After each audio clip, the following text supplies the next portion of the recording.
Everyone, welcome to my YouTube channel. आज मैं आपको NCERT maths class 9th exercise 5.1 से इसका क्वेश्चन 1 कराऊंगी।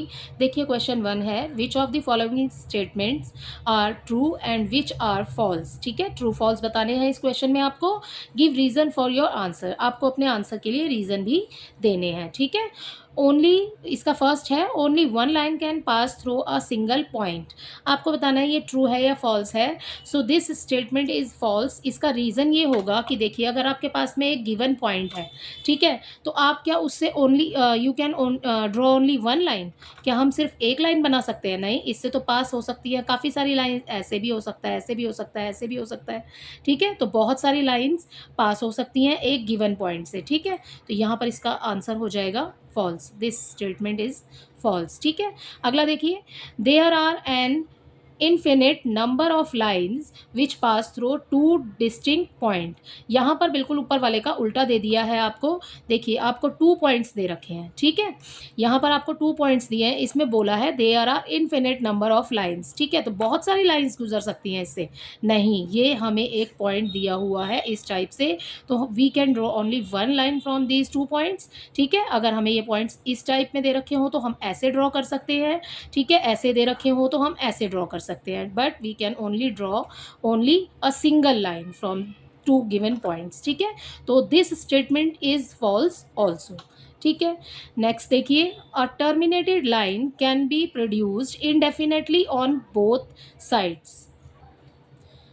तो दिस स्टेटमेंट इज ट्रू हो जाएगी, क्योंकि a terminated line can be produced indefinitely on both side. जैसे कि हमारे पास में ये लाइन है, ठीक है, तो we can extend this line from both sides. ठीक है, तो ये हो जाएगी statement true. If 2 circle are equal, अगर 2 सर्कल इक्वल है then their radii are equal. देखिए, ठीक है, मैंने एक 3 सेंटीमीटर कंपास को खोला और 3 सेंटीमीटर कंपास खोलने के बाद में मैंने यहाँ पर रख करके एक सर्कल ड्रॉ कर दिया। ठीक है, तो ये हो गया इसका हाफ ऑफ रेडियस। ठीक है, half of circle, half of circle ही होता है रेडियस। ठीक है, so this is half of circle, तो ये है आपका रेडियस। अब ऐसा ही हमें एक और सर्कल बनाना है उतनी ही लेंथ का, 3 सेंटीमीटर का ही। ठीक है, तो हमने ये भी बनाया, तो ये रेडियस जो है ये दोनों में सेम ही रहेगा ना, क्योंकि भाई हमने सर्कल तो इक्वली लेंथ का बनाया ना, 3 सेंटीमीटर का।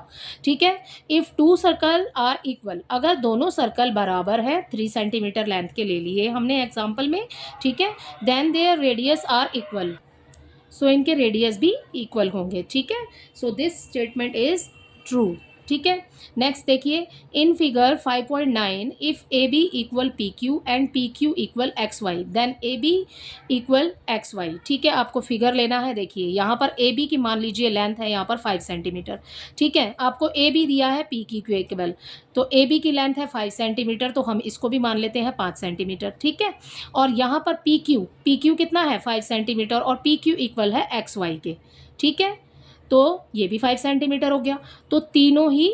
तो आपको क्वेश्चन में पूछा है देन ए बी ये वाला एक्स वाई के इक्वल है या नहीं। ठीक है, तो ये है ट्रू।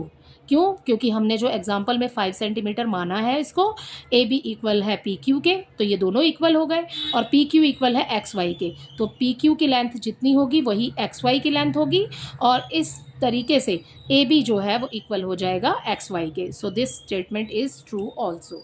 ठीक है, तो इसी के साथ क्वेश्चन नंबर 1 कंप्लीट होता है। आई होप ये क्वेश्चन आपको अच्छे से समझ आया होगा। अगर आपको मेरे वीडियोज़ पसंद आ रहे हैं तो प्लीज़ मेरे चैनल को सब्सक्राइब कीजिए। Thank you.